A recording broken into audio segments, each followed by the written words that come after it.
నందమూరి నటసింహం సాటిలేని నాయకుడు హిందూపురం ఎమ్మెల్యే నందమూరి బాలకృష్ణ పుట్టినరోజు సందర్భంగా అభిమానులు సంబరాలు చేసుకుంటున్నారు. రాష్ట్ర వ్యాప్తంగా పలు జిల్లాల్లో వివిధ సేవా కార్యక్రమాలు నిర్వహిస్తున్నారు. బాలయ్య ఆయురారోగ్యాలతో ఉండాలని పూజలు చేపట్టారు.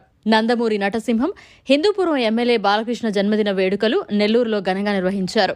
ఏసీ సుబ్బారెడ్డి స్టేడియం ఆధ్వర్యంలో భారీ కేక్ కట్ చేసి వేడుకలు జరిపారు. ఈ సందర్భంగా కార్యకర్తలు జై బాలయ్య నినాదాలతో సందడి చేశారు. మిత్రులందరూ వచ్చి కేక్ కటింగ్ లో పాల్గొని వారి యొక్క ఆనందాన్ని పంచుకోవాల్సిందిగా కోరుతున్నాం. నందమూరి తారక రామారావు గారి తనయుడు నందమూరి బాలకృష్ణ గారి 64వ జన్మదినం.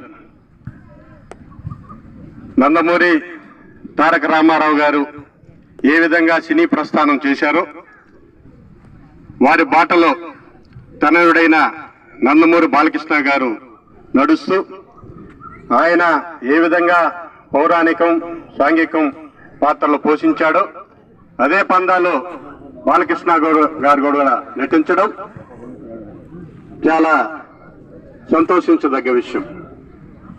ఆయన చలనచిత్ర రంగంలో ఒక వినూత్న రీతిలో గ్రామీణ ప్రాంతంలో ఏ విధంగా సంస్కృతి సాంప్రదాయం ఉంటుందనే ఆలోచనతో ఒక మంగమ్మ గారి మనవడు గాని ముద్దుల మావయ్య గాని ఇటువంటి గ్రామీణ సంస్కృతి సాంప్రదాయాలు తగ్గట్టు ఆయన కుటుంబ పరంగా ఉండే చిత్రాలు నటించిన వ్యక్తి నందమూరి బాలకృష్ణ గారు. మరిన్ని అప్డేట్స్ కోసం మన HN9 టీవీ ఛానల్ ని సబ్స్క్రైబ్ చేసుకోండి.